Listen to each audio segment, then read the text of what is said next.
Hey, everybody. Thank you very much for joining once again the Lighten Up Project. Yes, another episode. Yay! And as you all know, and even if you don't, I'm going to tell you anyway, I'm Malcolm Grissom, the stand-up CEO and founder of the World Laughter Organization.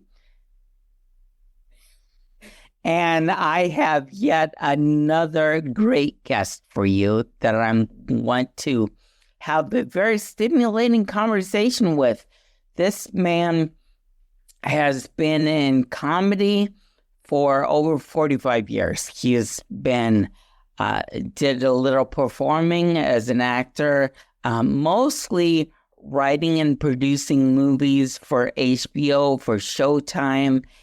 And now he's transitioned over to helping the medical field realize the power of laughter and humor in the healing process. He's founded a company called LaughMD. Please help me welcome Professor Frank Cimato. Thank you very much, Malcolm, Miss Grog. Oh, I'm sorry. It's Grissom. I'm Chindamo. Wait, I kept pronouncing it in my head, and the mouth is just not what the mind says. It's okay. Chindamo. Yeah, Chindamo, like that's okay. Italian, Chindamo. That's it. And yes. Yet it doesn't come out the way that I keep rehearsing it. It's like that actor's nightmare. You keep rehearsing something over and over and over again, and then you actually say it, and it's the wrong thing. You say it backwards. I have no problem, Malkoff. Sorry, Halcom. Talcum. Yeah. There it is.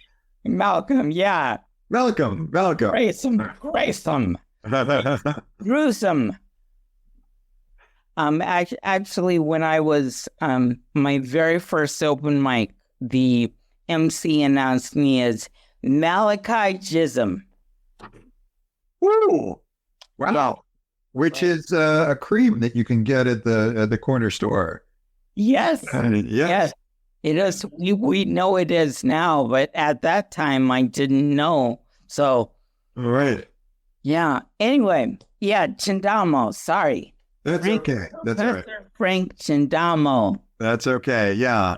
So, Malcolm. Yeah. What can I tell you? What would you like to ask about? Well, Frank, would you mind joining me in 20 seconds of spontaneous laughter? Sure, you go first. All right. Oh.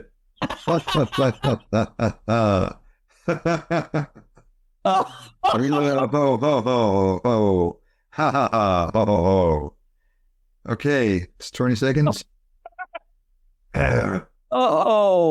Frank, what is your relationship with laughter? We're very good friends. We parted on good company. The lawyers really, worked something really nice out between us. Mm-hmm.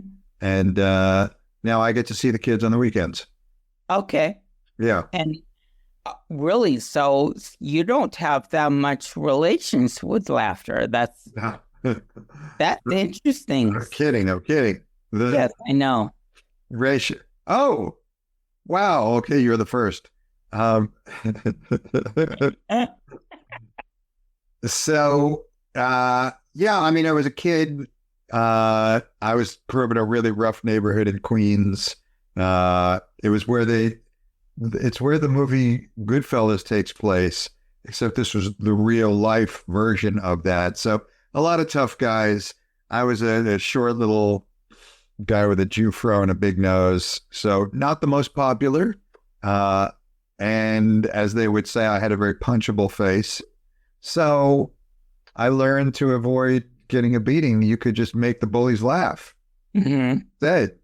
especially with self-deprecating humor. It worked really well. Why would they hit you when you'd already, crapped on yourself, right? So, Right. Yeah. it was a survival technique.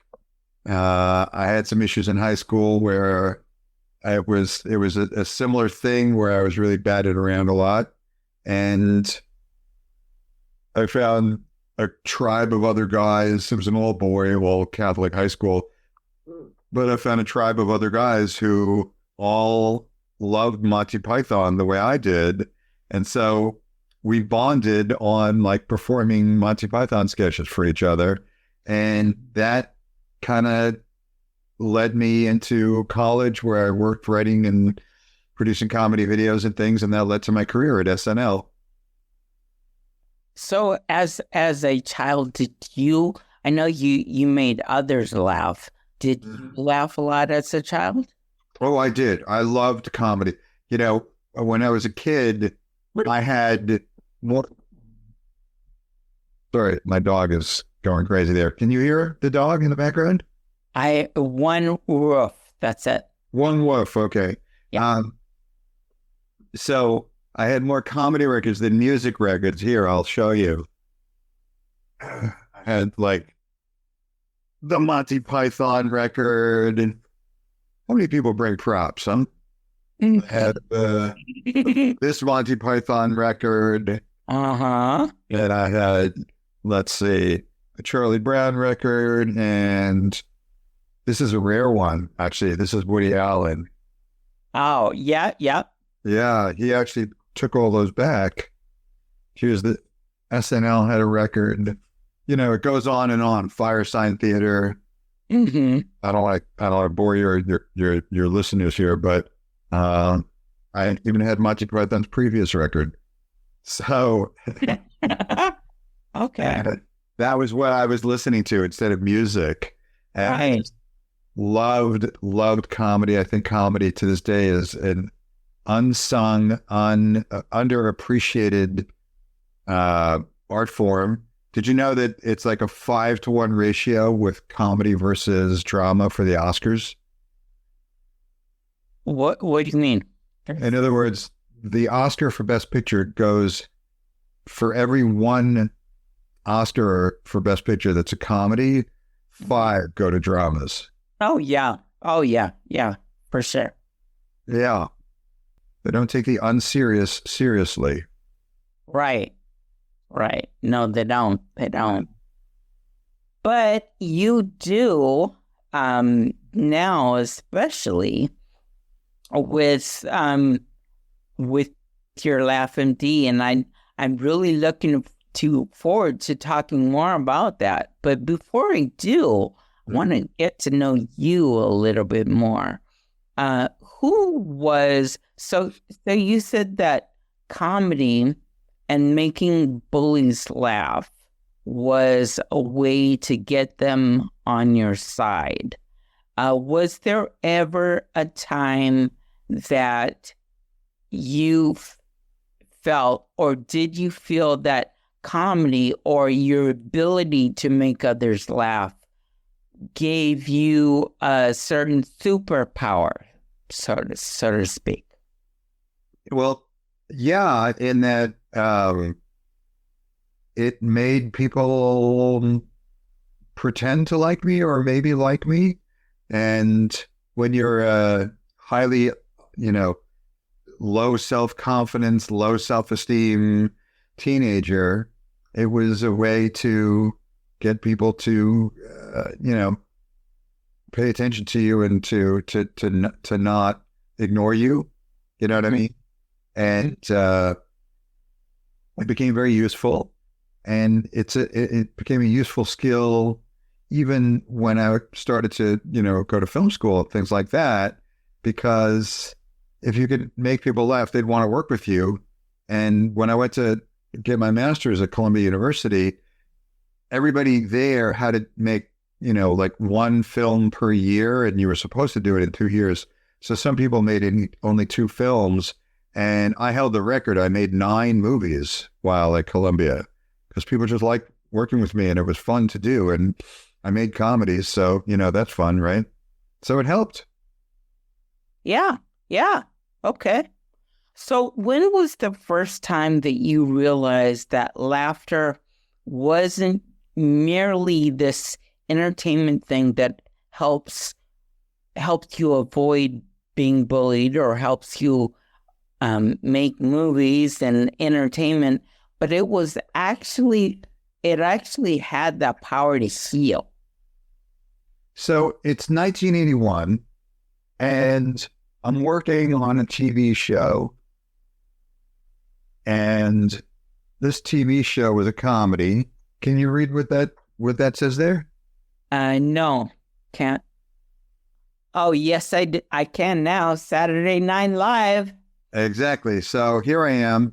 I'm this script boy for SNL, and I'm making my notes, and I'm 19 years old, and I'm there working every day at SNL, and getting my undergraduate degree at NYU, and at the same time, my dad was passing away of cancer, right? And so when I would go to his hospital room, I wished that there was some way that I could bring what we were doing in SNL to his hospital room, because of the old expression, laughter is the, what is it, Malcolm? It's the best medicine. There you go. So I knew he was, a goner. He had cancer pretty badly, but it still felt like there was some way that, we could make his final days on earth a little bit lighter, a little bit better. He was watching stuff like Matlock and CSI, or, terrible, horrible, bloody underwear detective dramas, right? And laughter would have done him good. So that kind of stayed with me for a long time until I got my first break. Okay. Okay. What is it that you really want people to remember about you? And about your laughter, even more than the punchlines. I think the fact that laughter can make you feel better, that laughter is something that brings people together, that laughter, a joke is like an island between two people that you can both stand on, right? Mm-hmm. It's a beautiful thing for someone to say something that's funny and for someone else to catch that wave and get the joke, especially impromptu humor. Right. Yeah. Yeah. Definitely. So so if I'm understanding you correctly, mm-hmm. You are saying that you want to be known for creating laughter that hopefully somebody else will get the joke, and so you feel better from it. Mm-hmm. Yeah. Okay. That's the whole point of comedy. When I talk to a waiter, or I talk to the toll booth attendant, or the lady at the store, or somebody like that, so many times customer service people are being crapped on by mean customers and stuff like that. And if you can brighten their day with a smile and a funny little observation that's not hurtful or harmful in any way, then mm-hmm. you just made somebody's day, right? Right. Yeah. What's not to love? That's true. Yeah. So okay. If I can do it for millions of people, even better. And that's the whole idea behind LaughMD, is to use the power of humor, that God-given gift that we have to laugh, that produces endorphins and serotonin and dopamine, that lowers your cortisol and your adrenaline, the negative hormones. Why not use that, right? It's free. Go for it. True. How do you personally define healing? Healing, I don't know, feeling better in the future than you did in the past. Okay. And then so obviously that is what drew you to then form LaughMD. So tell us the story, if you will, behind how LaughMD got started. So having had that experience in the hospitals with my father, when a very good friend of mine, John Boswell, was in Kaiser Permanente Hospital for a year and survived, they said, well, congratulations, you're going home. And you've been the longest customer we've ever had that's lived. What's your feedback about this place? What's the customer service feedback? What's your exit interview? What would you change? And he said, the nurses are delightful. The doctors are phenomenal. The facility is beautiful, but the TVs suck. You just have basic cable on the TVs and it's nothing but loud commercials and graphics coming at your face. And it's very stressful. And even if I'm not watching it, the guy in the bed next to me is watching it, it's still loud and annoying and interrupting. You really need to do better on that. And they said, well, what should we do? And he said, I've got a friend with a company called Fun Little Movies, and they make short, little, funny, pleasant, family-friendly comedies. Why don't you call him? And they did. And that's for your viewing audience. Those are some of the awards that I won for making those movies for HBO and Showtime and CBS and things like that. And we offered to put a channel of comedy videos on the TVs at Kaiser Permanente in Hollywood. And it worked out. It worked out really well. They liked it. We liked it. The patients liked it especially. And we felt like, great, this is fantastic. I'm glad this works because it cost me $20,000 in equipment and manpower and jacking into the cable system and all this. And we said, well, so if we charge you $80,000 a year, then we can, we can make enough money to do this and make this a business. And they went, you're hilarious. We're not paying you. What? And they said, yeah, no, this is like the volunteer stuff. This isn't medicine. There's no scientific proof that laughter helps. And I went, oh my God. And so that's been the 10-year journey, is to prove the science that these funny videos will help with your healing. Mm-hmm. Okay. And how did they have you gone about doing that? Well, so far, we've done 5 studies or surveys. The first one, we got some doctors at USC, where I was teaching in the University of Southern California, to watch comedy for an hour, and they did, and their stress was lowered by like 94%. And we went, great, fantastic. Okay, we know this works. And everybody went, a doctor doesn't have 60 minutes free until about 3 months after they retire. So try again, Kimosabi. And so I was then teaching at Chapman University, and we took the psychologists there and we showed them a 3-minute comedy video, and it reduced their stress by 13%. And it made the front page of their paper. And we thought, okay, we've done it. We've proven it, right? It's great. And, not so fast. To try and sell it as an app was, you need more and more and more data to prove it out. So we did another study during COVID, mind you, at USC's Norris Cancer Center, and we lowered pain and stress in 94% of the patients. We reduced symptoms. We did a whole bunch of good things there, and that's not been quite enough. So we did our 5th study. I promise no more boring study talk, but our 5th study showed that we lowered chronic pain by 60% in chronic pain patients. And do you know what drug lowers pain 60%, Malcolm?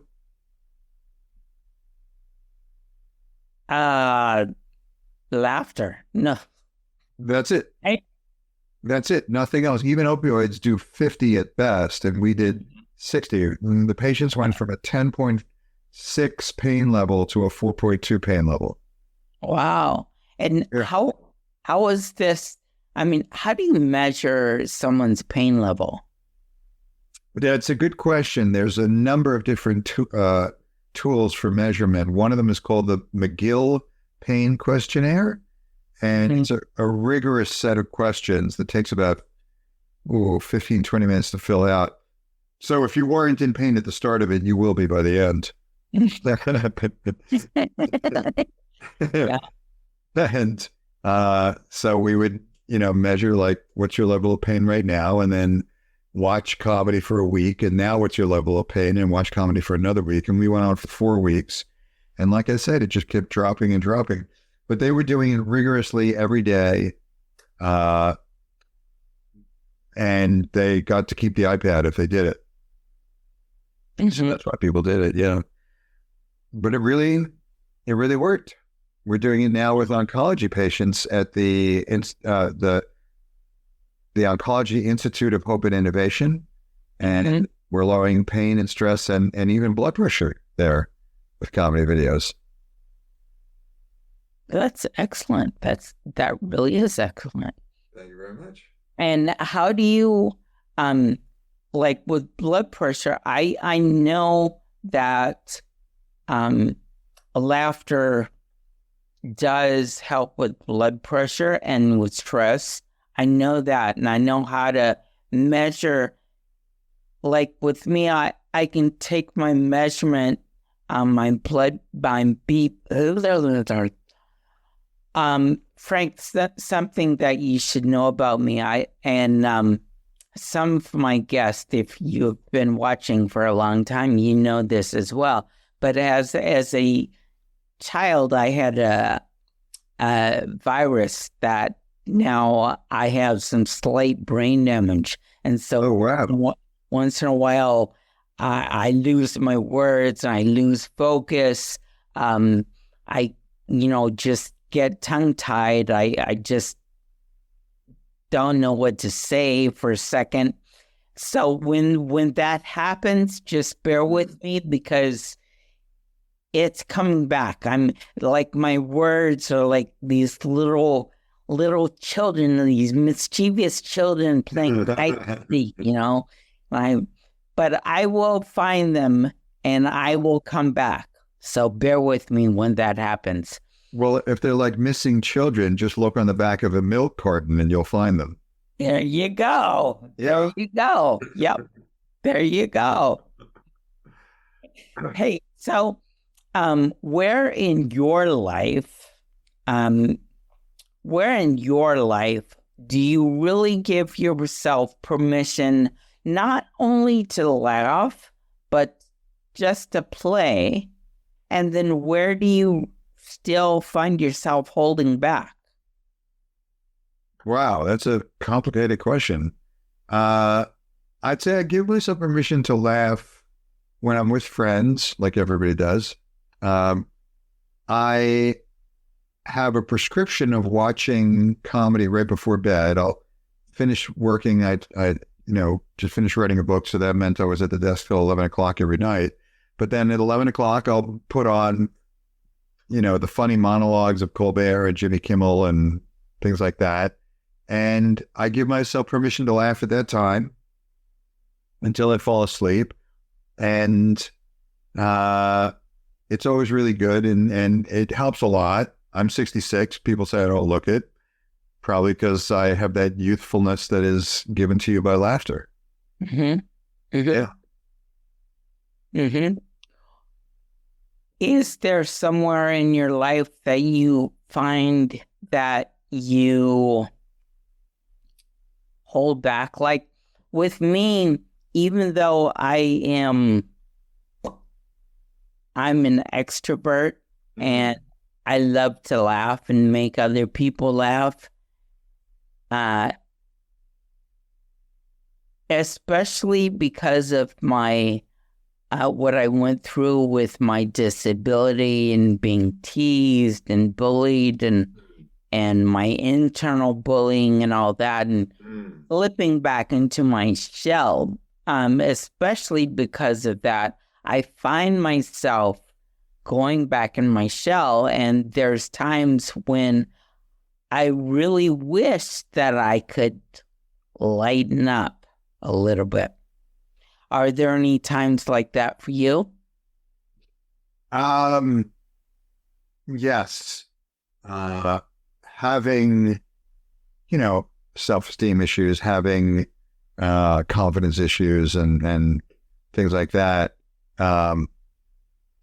It can be especially challenging when you have depression, let's say, and then laughter, a comedy movie, a comedy video, sharing a joke, hanging with friends, getting my girlfriend to laugh, which is not easy.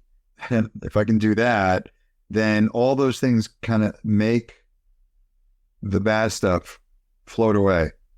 Mm-hmm. Okay. Yeah. Yeah. I love it. I love it. All right. Great. So how would you finish this sentence? Healing doesn't have to be heavy because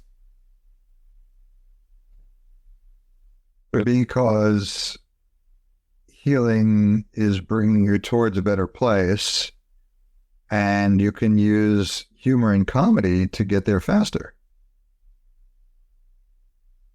yes. Okay. Okay. All right.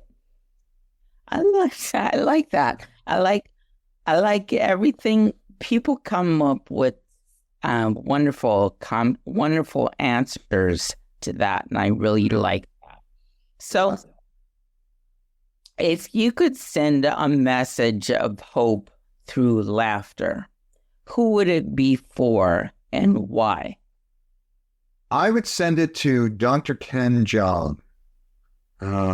Ken Jeong is a guy who's in the book that I'd like to talk about. Ken Jeong is a guy who started out as an MD. His wife, Tran, was an MD as well. And between shifts, he started doing stand-up comedy, right? And he was an outrageous and energetic and he was just a Roman candle as a stand-up. And people really took to him. And so he started to get parts in movies and TV shows. And he was on The Masked Singer. He's in Crazy Rich Asians. He's in K-pop Demon Hunters. He's in just a trillion different movies, Community and all this stuff, right? And so he can carve his own path. But he doesn't stop being an MD. He renews his medical license every year. And he's actually been on stage doing stand-up where he's actually had to save a life of somebody who was having a seizure. And the most heroic thing that I think he's done during the low point of COVID, he went on to Jimmy Kimmel as a guest, right? And instead of talking about promoting his latest project, he actually talked with Kimmel as a doctor, as an MD, and talked about what did work and didn't work and why, vaccines do work and there were mythical drugs that didn't work and that sort of a thing. And he was very serious about it. And there was something super special about the fact that a guy who is in the business of being funny and making you laugh and being a really good actor and all that would take his opportunity on a national TV show to tell you how to be healthier in a dark time of COVID. To me, that's the one guy that I would want to reach out to. Mm-hmm. Yeah. Beautiful. Beautiful. So, our time is winding down, but before we close, I have for our listeners, you can go into the show notes. You can find the links to books. You could find links to how to connect with Frank. But Frank, I would actually like to give you an opportunity to actually verbalize before you talk about the book that you just mentioned and you said you want to talk about more. Tell people how they could connect with you. Let's see. Well, I'm usually on the entrance to the freeway with a window washer, so you can just get me there. And if not there, info at LaughMD, info at LaughMD.com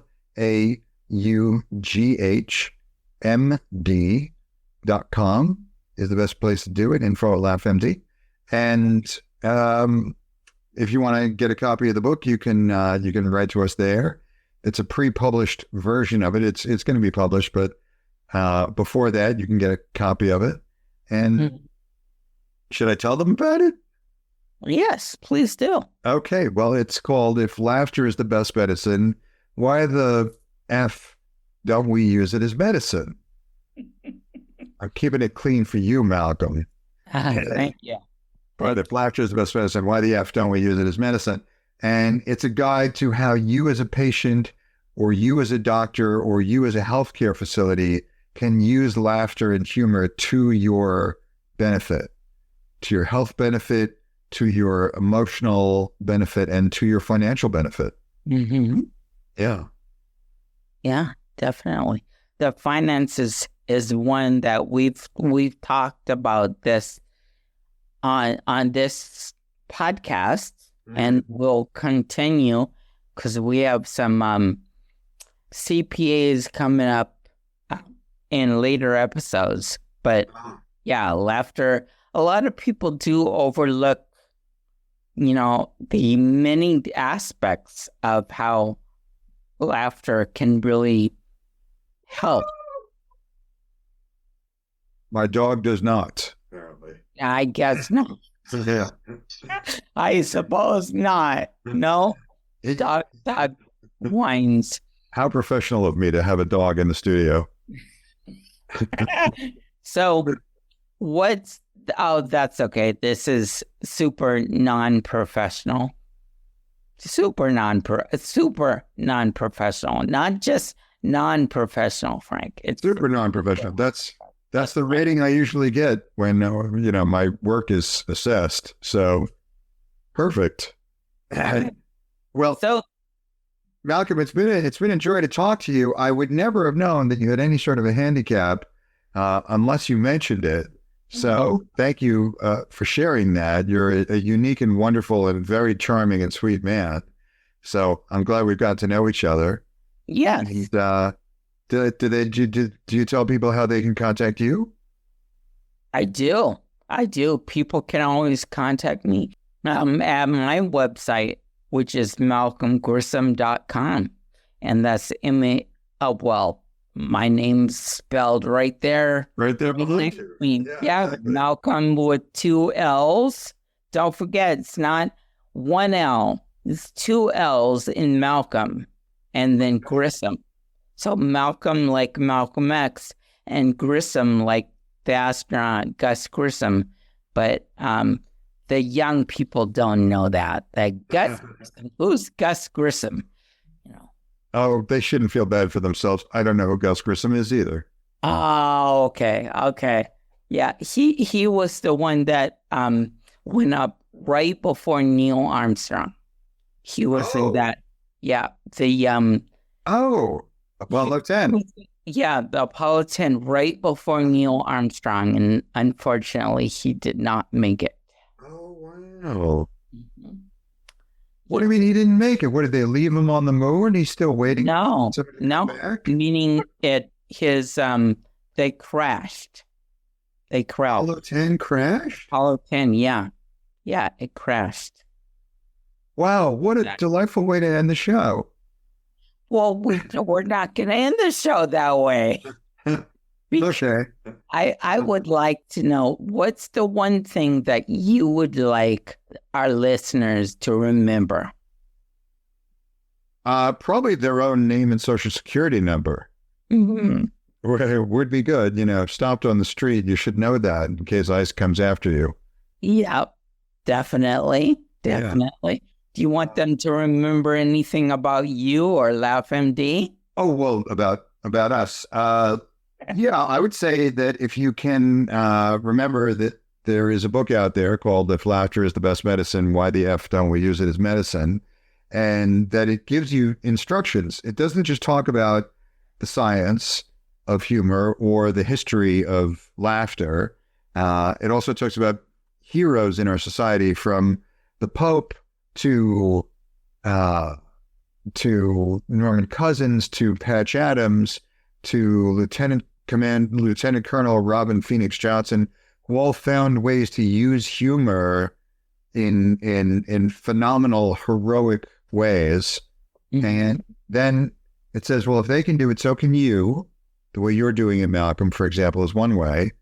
And so it says how you can do it as a human being, you as a doctor can do it, and you as a healthcare facility can use laughter to your benefit. Yeah, most definitely. Most definitely. So remember that. I will. And the audience, please remember that. info@laughmd.com is where they should go. All right, great.